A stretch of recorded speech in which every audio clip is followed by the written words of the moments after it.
Maritime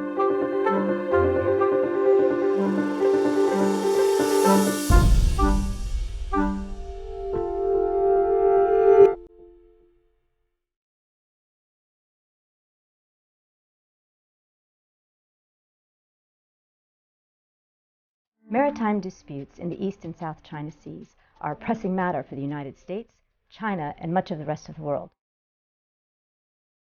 It is a region that is rich in natural resources, home to many of the world's most dynamic economies, and an important global trade route for energy supplies and other goods.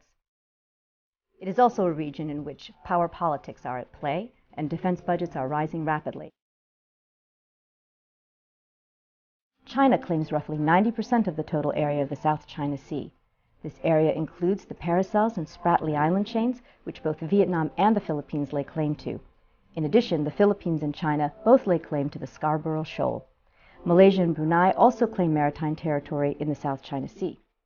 A similar dispute takes place in the East China Sea, which encompasses the Diaoyu or Senkaku Islands, which are claimed by China, Taiwan, and Japan. 我们坚定捍卫国家主权、安全、领土完整，致力于通过友好谈判，和平解决同邻国的领土、领海、海洋权益争端。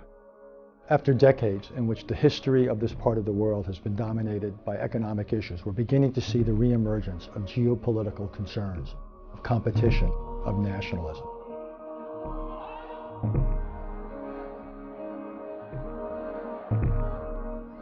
And the real question is, can the diplomacy of the Asia-Pacific region handle these new pressures? If we begin to see the tectonic plates really moving, the danger is that 21st century Asia could begin to go the way of 20th century Europe.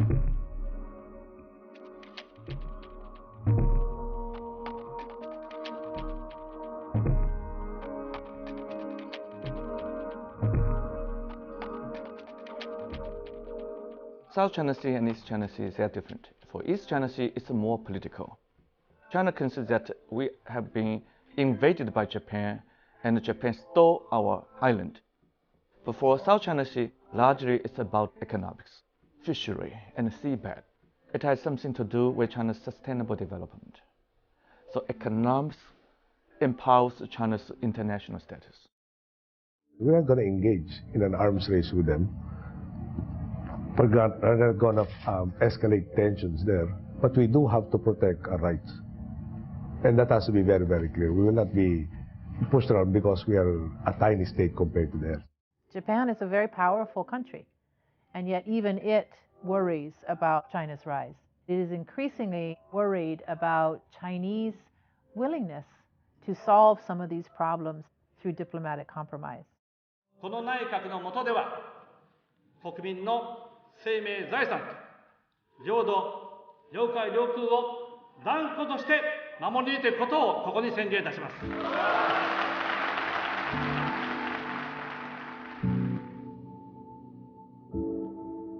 This escalatory path is very recent. It's changed in large part because of popular sensitivities to the sovereignty dispute, some political opportunism on the part of political leaders. But also now you see the Chinese maritime interests in the region are becoming much more active.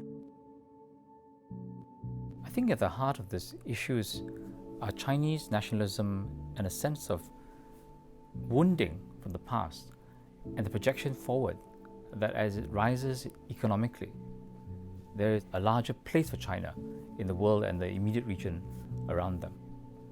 But it's not really accepted by many others in Asia.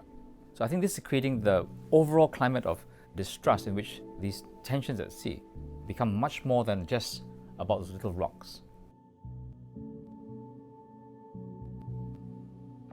The United States is turning our attention to the vast potential of the Asia-Pacific region. The Asia-Pacific is critical to achieving my highest priority, and that's creating jobs and opportunity for the American people. I think the United States was eager to re-engage with a region that was so economically dynamic. And at the same time, I think the pivot was really a response to others in the region who called for the United States to reassert its presence in the Asia-Pacific because they were concerned about China's rise. The dilemma facing U.S. foreign policy is nothing short of exquisite. What we have to do is be sufficiently supportive of our friends and allies so they don't go their own way, but we can't be so supportive of them to give them a blank check, so to speak, so they actually then begin to act recklessly.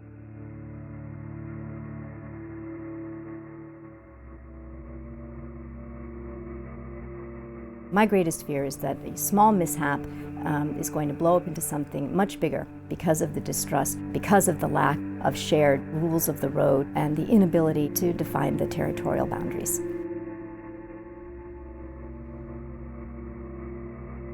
If there is a use of force between Japan and China, this could be all-out conflict between these two Asian giants. And as a treaty ally of Japan, will automatically involve the United States. There are a number of preventive measures that have been discussed for a number of years. Joint sharing of resources, fisheries or oil and gas, joint military exercises, a multilateral binding code of conduct, and then there's international arbitration.